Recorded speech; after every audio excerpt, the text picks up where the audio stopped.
வருகை வந்திருக்கிற இந்த நிகழ்வில் குறிப்பிடுகிற ஒரு விழாவாக பிப்ரவரி 3, 4, 5 இந்த 3 தேதிகளில் தொடர்ந்து ஏதாவது நிகழ்ச்சி நடத்தலாம் என்ற நமக்கெல்லாம் அறிவுரையாக இதற்கு முழு காரணமாக விளங்கிய இங்கே காதி வழியில் உட்கார்ந்தால் கூட அவருடைய எண்ணமெல்லாம் மாணவ செல்வங்கள் உயர வேண்டும், வளர வேண்டும், வெல்ல வேண்டும் என்ற சிந்தனையிலே உள்ள நம்முடைய சுவாமி நிபுணர் அவருடைய பெரும் முயற்சி தான் இதற்கு முழு காரணம் என்பதை முதலில் நாம் தெரிவித்துக் கொண்டு இந்த நிகழ்ச்சியை பங்கெடுத்துக் கொண்டிருக்கிற மாவட்ட கல்வி அலுவலர் அந்த சிறிய சகோதரர் சுந்தர் அவர்களே,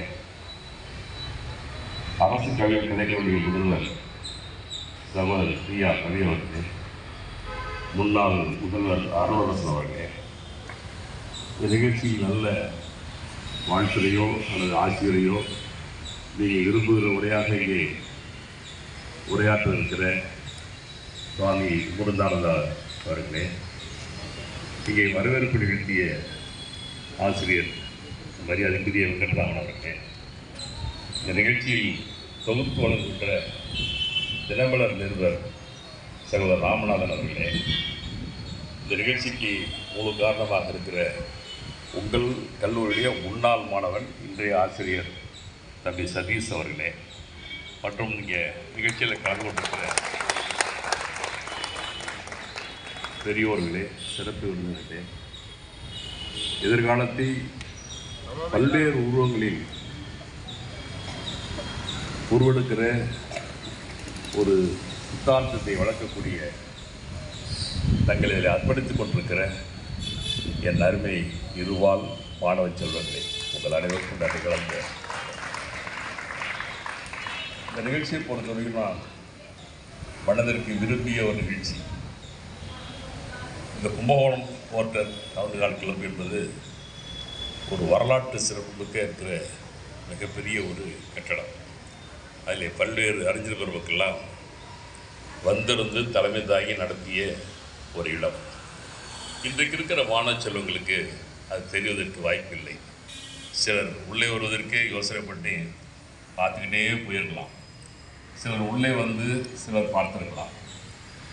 நான் இங்கே முதலிலே ஒன்று குறிப்பிட வேண்டும் என்று கருதுகிறேன். நான் பார்த்தது, அரசின் மூலமாக எந்த நிகழ்ச்சி நடந்தாலும் தமிழ்தாய் வாழ்த்து பாட வேண்டும் என்று நமக்கெல்லாம் வலியுறுத்தியிருக்கிறார்கள். அப்படி பாடுகிற பொழுது இங்கே நான் கண்ட காட்சி, சில மாணவர்கள் சில மாணவிகள் அருமையாக உதட்டு அசைத்து அதற்கு குரல் கொடுத்தீர்கள். சில மாணவர்கள் மௌனமாக இருந்ததை பார்த்தேன். சில மாணவர்கள் உதட்டை திறக்காமலேயே பாடியவர்களையும் பார்த்தேன். இனி அப்படியெல்லாம் இல்லாமல் எல்லோரும் பாடுவோம் என்று இருக்கும் பொழுது ஒரு சிலர் நான் யாருன்னு இப்போ சொல்கிறதுக்கு தயாராக இல்லை, அவங்கவுங்களுக்கே தெரியும். இனி அப்படிலாம் இல்லாமல் ஊரோடு ஒத்துப்போக வேண்டும் என்று நான் உங்களெல்லாம் கேட்டுக்கொள்கிறேன். இப்போ கைத்தட்டுறாங்கலாம், அந்த பாடாதவங்களும் கைத்தட்டாங்க, மகிழ்ச்சி. இனி வருங்காலத்தில் இது ஒரு இன்றைக்கு இருந்தாலும் உங்களுக்கு நான் எந்த நிகழ்ச்சி நீங்கள் போனாலும் இல்லை இந்த கும்பகோணத்தோட எம்எல்ஏ சொன்னாண்டா ஏதாவது நாங்களும் பாடுவோண்டா பாடுவதற்கான ஒரு வாய்ப்பை நான் முதலில் சொல்லுகிறேன். விவேகானந்தரை பொறுத்தவரையிலும் இன்றைக்கு இங்கே சிலையாக இருக்கிறார். இங்கே பேசிய முன்னாள் முதல்வர் அருளரசர் கூட சொன்னார், 129 ஆண்டுகள் ஆகிறது, இன்னமும் அவரை பற்றி நாம் பேசுகிறோம் என்று சொன்னால், அவர் வாழ்ந்த வரலாறுடைய நிலையை 129 ஆண்டு இல்லை, எப்படி ராஜராஜேஸ்வரன் 1000 ஆண்டுகளுக்கு முன்னால் பேசுகிறோம் அல்லவோ, அது போல தான் விவேகானந்தரையும் 1000 ஆண்டுகளுக்கு பிறகு பேசுவோம். நாங்கள் இருக்கிறோமோ இல்லை நீங்கள் வளர்ந்ததுக்கு பிறகு இருக்கிறீங்களோ, இன்னும் வழிமுறையாக நம்முடைய சந்ததிகள் விவேகானந்தரை பற்றி பேச தான் போகிறார்கள். விவேகானந்தருடைய அந்த புகழை பாட தான் போகிறார்கள். ஏனென்று சொன்னால் அப்படியாப்பட்ட கருத்துக்களை எல்லாம் இங்கே பேசியிருக்கிறார். ஒரு முதலாக அமெரிக்கா சென்ற பொழுது பல சட்டங்களோடு தான் அமெரிக்கா சென்றார். அமெரிக்கா சென்ற பொழுது அவரை பேசுவதற்கு அழைக்கிற பொழுது சற்று பொருங்கள், வேறொருவர்களை பேச சொல்லுங்கள் என்று சொல்லிவிட்டார். அப்புறம் அவர் முறை வர்ற பொழுது அப்பளமும் அவர் பேசவில்லை. மற்றவர்களை பேசி முடிஞ்ச அப்புறம் அப்புறம் அவர் முறை வந்து விட்டது, இல்லைன்னா அவர் தாண்டி போயிடும். அப்படிங்கிற பொழுது அவர் பேச ஆரம்பித்தார். அங்கே பேசியது 2 வார்த்தை, இன்னமும் அமெரிக்காவில் பேசிக்கொண்டே இருக்கிறார்கள் என்பதற்கு அடையாளமாக தான் நம்முடைய விவேகானந்தர் அவர்கள் அன்றைக்கு பேசினார். அந்த அமெரிக்காவுடைய பொன்மொழிகள், அவருடைய பேசிய அந்த வாழ்த்துறை மொழிகள் இன்றைக்கும் சமூகத்தில் அனைவருடைய மனதிலும் இருந்து கொண்டே இருக்கிறது. இங்கே வெங்கட்ராமன் வரவேற்ற போது சொன்னார், ஏழுமண் விழுமண் என்று பேசிய இடம் இந்த இடம். அன்றைக்கு உருவமாக இருந்தவர் இன்றைக்கு சிலையாக இருக்கிறார். நேரடியாக பேசிய அதே விவேகானந்தர் எப்படி இருந்திருப்பாரோ அப்படி இன்றைக்கு சிலையாக வடிவமைக்கப்பட்டு இங்கே வைத்திருக்கிறோம் சொன்னால், காலம் புறாவும் எழுமண் விழுமண் என்ற வார்த்தகம் உச்சரித்து கொண்டே இருக்கும் என்பதற்கு அடையாளம். அமெரிக்காவில் இருந்துட்டு அவர் படிச்சுட்டு அவர் பேசிட்டு அன்றைக்கி வர்ற பொழுது நேராக தமிழ்நாட்டு இந்தியாவுக்கு வரல, இலங்கைக்கு போயிருக்கிறார். இலங்கைக்கு போய் திரும்பி ராமேஸ்வரம் வர பொழுது அவர் இறங்க போகிறது அந்த படகு ஓட்டுவோடு இறங்காதீங்க அப்படிங்கிறார். ஏன்னு கேட்குறார். மன்னர் வருகிறார் என்று சொல்கிறார். மன்னர் பாஸ்கர் பூபதி அவர்கள் வருகிறார்கள். ஒரு நிமிடத்தில் வந்துடுறார். வந்ததுக்கு பிறகு அவர் இறங்கி தன்னுடைய கைகளை காமித்து விவேகானந்தருடைய பாதங்களை அதில் வைத்து இறங்குங்கள் என்று சொல்கிறார். இந்த விவேகானந்தர் அவரை சொன்னவர், அவரை விட பெரியவர் மன்னர். இது எவ்வளவு பேருக்கு தெரியும் என்று எனக்கு தெரியாது. அவர் உடனே அந்த பாதங்களில் வைத்து இறங்கி அவரை போய் அந்த குதிரை வண்டியில் ஏற்றுக்கிறார். ஏற்றியதுக்கு பிறகு குதிரையை அவுத்து விட்டுட்டு அந்த ஜர்க்கா வண்டியை ஒரு மாமன்னன் அவரே இழுத்துச் செல்கிறார் அந்த சாலையில். எவ்வளோ பெரிய செயல் என்பது நீங்கள் தெரிந்து கொள்ள வேண்டும். அப்போ விவேகானந்தர் அந்த வண்டியில் இருக்கார். அந்த ஊர் மன்னரை இழுத்து போகிறார். பார்ப்பவர்கள்லாம் பிரமிக்கிறார்கள். யாரோ துறவி ஒருத்தன் இருக்கான், அவனை உட்காந்து நம்ம மண்ணை இழுத்துட்டு போகிறாரே அப்படின்னு பார்க்குற பொழுது, இது விவேகானந்தருக்கு கிடைத்த ஒரு பாராட்டு என்று நீங்கள் யாரும் கருதிவிடக்கூடாது. அவருடைய உடைக்கு கிடைத்தது இல்லை, அவருடைய அறிவுக்கு கிடைத்தது என்பதை நீங்கள் எல்லாம் தெரிந்து கொள்ள வேண்டும். அது அறிவு சார்ந்த விவேகானந்தர் ஆனதுக்கு பிறகுதான், அந்த அறிவுக்கு கிடைத்தது தான் ஒரு மாமன்னன் அவரை அழைத்துச் செல்கிறார். இப்படிப்பட்ட ஒரு விவேகானந்தர் தான் எங்கேயோ பறந்தவரை இன்றைக்கி சிலையாக இங்கே வைத்திருக்கிறோம் என்று சொன்னால், இங்கே இருக்கிற மாணவ செல்வங்கள் அவருடைய வரலாற்றை தெரிந்து கொள்ள வேண்டும் என்பதுதான். நான் உங்களெல்லாம் பார்க்கிறேன், உங்கள் முகத்தை பார்க்கிறேன். உங்களுடைய முகத்தை பார்க்கிற பொழுது அங்கே உங்களுடைய கைவண்ணங்களில் தீட்டிய அந்த வர்ணத்தினுடைய பதையை பார்க்கிறேன். எவ்வளவு பெரிய நிலை! ஒவ்வொருத்தரும் ஒரு மாதிரி உங்களுடைய எண்ணங்களை பூர்த்தி செய்திருக்கிறீர்கள். ஒரு எண்ணங்களை நான் கேட்டேன். அவர் சுவாமி விவேகானந்தர் ஒரு பிள்ளைக்கு உணவு ஊட்டுறார். 2 பிள்ளைங்க மேலே தோல் தொட்டிட்டு இருக்குது. இந்த கற்பனை உனக்கு எப்படி வந்தது? நீ இந்த புத்தகத்தினுடைய அந்த படத்தை பார்த்தாயா என்று கேட்டால், அந்த படத்தை நான் பார்க்கவில்லை. ஆனால் ஒரு துறவி என்கிற காரணத்தினால் அவர் இதை செய்திருப்பார் என்று யூகத்திலே நான் வரைந்தேன் என்று சொன்னான். அந்த மாணவனை நான் பாராட்டுகிறேன். இன்னொரு பொழுது குரங்கை விரட்டுகிறார். குரங்கை விரட்டுகிற பொழுது ஒரு 5-6 குரங்கு ஏறுகிறது. அப்புறம் அவருடைய குழிவாக இருக்கிற பொழுது அந்த குரங்குகள் பயந்து ஓடுகிறது. அதையும் ஒரு பயம். இதை நீ இந்த படத்தை பார்த்தாயா, இல்லை உன் கவனத்துக்கு எப்படி கிடைத்தது என்பது, நான் படத்தை பார்க்கவில்லை, கேள்விப்பட்டேன், படித்தேன், யூகத்திலே வரைந்தேன் என்று சொன்னார். இப்படி தெரியாத உருவத்தை கூட கொடுக்கக்கூடிய ஆற்றல் பெற்றவர்கள் நீங்கள் எல்லாம்ங்கிறது மனதோட. அப்படியாப்பட்ட மாணவ சொல்லுங்கள், உங்கள் எண்ணத்திலே தோன்றியதை அப்படியே நீங்கள் உருவமாக ஆக்கக்கூடிய அந்த திறமை உங்களுக்கு மட்டும்தான் இருக்குது என்பதற்கு அடையாளம் தான் இந்த கவின் கலை கல்லூரியை இன்றைக்கு தமிழ்நாடு அரசு சட்டமன்றத்தில் நான் பல தடவை இப்படிப்பட்ட ஒரு கவின் கல்லூரி கும்பகோணத்தில் இருக்குது. அது பாலடைஞ்சிருக்குது. அதுக்கு கட்டட வசதி இல்லை, ஒரு வசதியும் இல்லைன்னு சொல்லி போனதுக்கு பிறகு நம்முடைய மாண்புமிகு தங்கம் தென்னரசு அவர்கள் துறைக்கு இருந்த பொழுது 16 கோடி ரூபாய் ஒதுக்கப்பட்டு இன்றைக்கு அழகான கவின் கலை கல்லூரியுடைய கட்டிடங்கள் கட்டப்பட்டது சொன்னால், பேசியது உங்கள் எம்எல்ஏ, தந்தது இந்த அரசு, அதை கொடுத்தவர் முதலமைச்சர் மு.க. ஸ்டாலின் என்பதை நீங்கள் மறந்துவிடக்கூடாது. என்னைக்கோ ஏற்பட்ட அந்த கல்லூரியுடைய கட்டடங்கள் இன்றைக்கு உருவாகியிருக்கிறது. இன்னும் 100 ஆண்டுகளுக்கு அதற்கு மேலும் இந்த கட்டடம் உங்களை போன்ற பல மாணவர்களை உருவாக்குகிற ஒரு சித்தரிக்கிற ஒரு சித்திரக்கூடம் தான் இந்த கவின் கலை கல்லூரி என்பதை நீங்கள் மறந்துவிடக்கூடாது. நான் முதலேயே சொன்ன மாதிரி இந்த போர்ட்ரேட் டவுன் ஹாலுடைய வரலாறு இங்கே இருக்கிற மாணவர்கள் தெரிந்து கொள்ள வேண்டும் என்பதற்காக சொல்கிறேன்.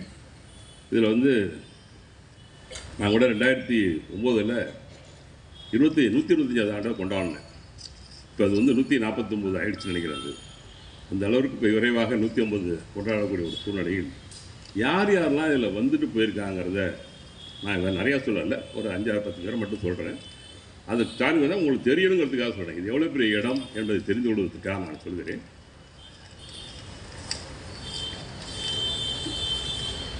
சென்னை மாநில ஆளுநராக இருந்த லார்டு கோகன் அவருடைய தனது துணைவியாருடன் வருகை தந்த ஒரு இடம் இந்த டவுன் ஹால் என்பது நீங்கள் தெரிந்து கொள்ள வேண்டும். ரைட் ஹானரபிள் சீனிவாச சாஸ்திரி இரட்டை நாக்கு வெளிநாக்கு படித்தவர் என்பது நம்ம கல்லூரியில் மாணவனாக படித்தவர். இந்திய அளவில் போய் உலக அளவில் போய் இங்கிலாந்தில் போய் உட்காந்துட்டு அவர் வேலை கிடைக்கிது, அங்கே போகிறாரு. அந்த இங்கிலாந்து நாட்டில் அந்த ராணிகள் அந்த அமைச்சர்கள்லாம் உட்காந்து பேசிக்கிட்டு இருக்கிற பொழுது ஒரு ஆங்கில பொருளுக்கு விளக்கம் கேட்குறாங்க, மறுபொருள். அந்த மறுபொருள் கிடைக்கல, தெரியல, ஒவ்வொருத்தரும் குளிக்கிறாங்க. அப்போ சீனிவாசன் ஏந்திச்சு நான் சொல்லவான்னு கேட்குறாரு. ராணி உடனே சொல்லுவேங்கிறாப்புல. சீனிவாசன் சாஸ்திரி அந்த பொருளுக்கு மறுபொருள் சொன்னதுக்கப்புறம் ராணியை கைத்தட்டி ஆங்கிலத்தினுடைய தாய்மொழி நமக்கு, ஆனால் தமிழ்நாட்டிலேருந்து வந்தவர் அந்த மொழிக்கு சொன்னார் என்பதுதான் அவரை நான் பாராட்டேன்னு சொல்லி பாராட்டு பெற்றவர் சீனிவாச சாஸ்திரி என்பதை மாணவர்களாக நீங்கள் தெரிந்து கொள்ள வேண்டும். அதுபோல் இப்படி தான் நீங்களாம் தெரிந்து கொள்ள வேண்டும், இப்படி வளர வேண்டும் என்பதற்காக சொல்கிறேன். ஒரு காலத்தில் மாணவராக இருந்த பொழுது சீனிவாசரி கையில் காசு இல்லை, போட்டுக்கிறது மாற்றல் இல்லை, குடும்பம் வந்து ஏழ்மையான குடும்பம். ஒரு பேராசிரியர் எடுத்தவரை தத்தெடுப்பது போன்று எடுத்தவருக்கு தேவையெல்லாம் செய்கிறார். அப்படி செய்து வளர்ந்தவர் தான் நம்முடைய சீனிவாச சாஸ்திரி என்பதை உங்களுக்கு சொல்வதற்காக அவர் வந்திருக்கிறார். இங்கே இந்த நாட்டில் பாரத பிரதமர் நேரு அவர்கள் வந்திருக்கிற இடம் உங்களை நம்புறீங்களா? நம்பிக்கை இருக்கா உங்களுக்கு? இந்த இடத்துல நேரு வந்திருக்கிறார் என்பதை நான் டாக்டர் அன்னி பெசன்ட் அம்மையார் அவர்கள் இங்கே வந்திருக்கிறார். மூதறிஞர் ராஜாஜி அவர்கள் இங்கே வந்திருக்கிறார். சர் சிபி ராமசாமி ஐயர் இங்கே வந்திருக்கிறார். சென்னை உயர்நீதிமன்ற முன்னாள் நீதியரசர் ஜஸ்டிஸ் இஸ்மாயில் அவர்கள் இங்கே வந்திருக்கிறார். சர் பிடி ராஜன் அவர் வந்திருக்கிறார். ராஜா முத்தையா செட்டியார் வந்திருக்கிறார். சர் அல்லாடி கிருஷ்ணசாமி ஐயங்கார் வந்திருக்கிறார். மைசூர் மகாராஜா ஜெயராஜசாமி உடையார் அவர் வந்திருக்கிறார். தந்தை பெரியார் வந்திருக்கிறார். தியாகி சத்தியமூர்த்தி வந்திருக்கிறார். பேரறிஞர் அண்ணா வந்திருக்கிறார். பல்வேறு சொல்லிக்கிட்டே போகலாம். அந்த அளவிற்கு வருகை வந்து சிறப்பித்திருக்கிற ஒரு இடம் இந்த Porter Town Hall Kumbakonam club. இதை நான் சாமியிடம் கேட்ட பொழுது, ஏற்கனவே நான் வந்து 150வது விவேகானந்தருடைய பிறந்த நாளில் நான் இங்கே ஒரு கூட்டம் நடத்தினேன். அப்பொழுது ஒரு படத்தை வைத்து திறப்பு பண்ணேன். அன்றைக்கு சொன்னேன், விரைவாக இங்கே ஒரு சிலை அமைக்கப்படும் என்று சொன்னேன். அப்பொழுது வெங்கடசுப்பன் என்ற ஒரு மாமேதி தான் அதை என்னை கேட்டுக்கொண்டார். இன்றைக்கு அவர் இல்லை, இதை பார்க்க முடியவில்லை, அவர் இல்லை. ஆனால் அவர் சொன்ன சொல்லுக்கு இன்றைக்கி விவேகானந்த சிலை வைப்பதற்கு காரணமாக இருந்தவர் அருகாமல் இருக்கிறவர், அமைதியான ஒரு உருவம். இவர் தான். இவர் பார்த்திங்கன்னா அமைதியாக இருப்பார், ஆனால் பேசுகிற பொழுதோ அல்லது சொல்கிற பொழுதோ வீரம் கலந்த ஒரு சொல்லாக இருக்கும். ஆனால் கத்தி எடுத்துகிட்டு போய் சண்டை பண்ணுங்கிற அவசியம் இல்லை, வாயாலே சொன்னாலே அந்த வீரம் ஆட்டோமேட்டிக்காக வருகிற அளவுக்கு இருக்கக்கூடிய ஒரு நல்ல ஒரு சுவாமி விமர்தானந்தா சாமி. அவர் வந்தார்.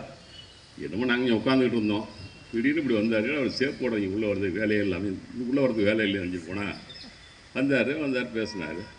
ஒரு ராமநாதனும் கூட வந்தார், வெங்கட்ராமன் வந்தார், இன்னும் கொஞ்சம் கூட வந்தாங்க. உடனே நான் மரியாதை நிமித்தமாக ஒரு காப்பி ஆயின்னு சொன்னேன், குடித்தார். அப்போ வந்து எங்கள் இந்த 125வது ஆண்டு வருது, விவேகானந்தர் இங்கே பேசின நாள், அதற்கு நம்ம ஒரு விழா எடுக்கணும்னு சொன்னார். நான் ஏற்கனவே என் மனதில் ஓடிக்கொண்டிருக்கு, இந்த விவேகானந்தர் சிலை வைக்க வேண்டும் என்ற எண்ணம் எனக்கு ஓடிக்கொண்டிருக்கிறது. அதுக்கு நிறைவேற்றுக்கு காலமில்லை, அல்லது காலத்தை அறிவுறுத்துறதுக்கு ஆள் இல்லாமல் இருந்தது. ஒரு வந்தார், உடனடியாக விறுவிறுன்னு பார்த்தேன், அதுக்கு ஒரு சிலை வச்சோம். இதுக்கும் வந்து 1 கோடி ரூபா செலவு பண்ணி எல்லாத்தையும் வந்து பூரா ரெனோவேட் பண்ணோம். ரெனோவேட் பண்ணி இன்றைக்கி இன்னும் 50 ஆண்டுகள் இந்த கட்டடம் எதுவுமே ஆகாமல் இன்றைக்கு நிற்கிறது என்று சொன்னால் அதற்கு அடித்தளம் வகித்து கொடுத்தவர் நம்முடைய சுவாமி விவேகானந்தா என்பதை இன்றைக்கு நான் குறிப்பிட்டு சொல்கிறேன். மாணவ செல்வங்களே, நீங்கள் எல்லாம் இப்படிப்பட்ட வரலாறு படைத்த இடத்தில் இந்த கண்காட்சி நடைபெற வேண்டும் என்பதுதான் அவருடைய நோக்கம்.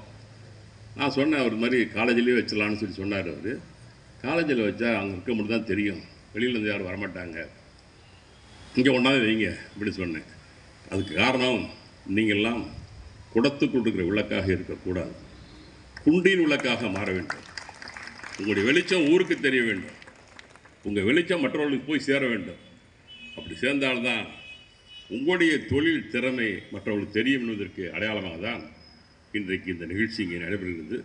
அதனால் இங்கே வந்திருக்கிற மாணவ செல்வங்கள், நீங்கள் உங்களுடைய அந்த துறையை மேலும் மேலும் வளர்த்துக்கொள்ள வேண்டும் என்று நான் கேட்டுக்கொள்கிறேன். உங்களுடைய கல்லூரியில் கெஸ்ட் லெக்சராக பணியாற்றுகிற ராம்குமார் அவர்கள் நேற்று தினம் ஒரு செய்தி சொன்னார். 1,00,000 தீக்குச்சிகளில் நான் முதல்வர் ஸ்டாலின் படத்தை வரைந்திருக்கிறேன் என்று சொன்னார். எனக்கு நான் கேள்விப்பட்டதெல்லாம், ஒரு மரத்தில் எத்தனை லட்சம் குச்சி வேணாலும் தீக்குச்சி செய்யலாம். ஆனால் ஒரு தீக்குச்சி உரசுனா அந்த காடே அழிஞ்சு போகும். ஆனால் இன்றைக்கு நம்முடைய ராம்குமார் அவர்கள் உங்களுடைய பாடம் சொல்லிக் கொடுக்கிறவர் 1,00,000 தீக்குச்சிகளை இணைத்து நம்முடைய முதல்வர் ஸ்டாலினுடைய படத்தை வரைந்திருக்கிறார். நிச்சயமாக அதையும் மார்ச் 1ஆம் தேதி அவருடைய பிறந்த நாள் வருகிறது. அப்படி வருகிற பொழுது அவருடைய நினைவுக்கு கொண்டு சென்று முடிந்தால் ராம்குமாரை அழைத்து சென்று அவரிடம் இதை நான் அறிமுகப்படுத்த இருக்கிறேன் என்பதை கூட சுட்டிக்காட்டி அவருடைய பணியும் மேலும் மேலும் சிறக்க வேண்டும் என்ற நேரத்தில் நான் கேட்டுக்கொண்டு அனைவருக்கும் என்னுடைய விவேகானந்த 129 ஆண்டு நல்வாழ்த்துக்களை தெரிவித்துக்கிறேன். நன்றி, வணக்கம். அடுத்து நம்முடைய சுவாமி விமர்தான் அவர்கள் ஆசியுரை வாழ்த்துரை எல்லாம் வழங்குவார்.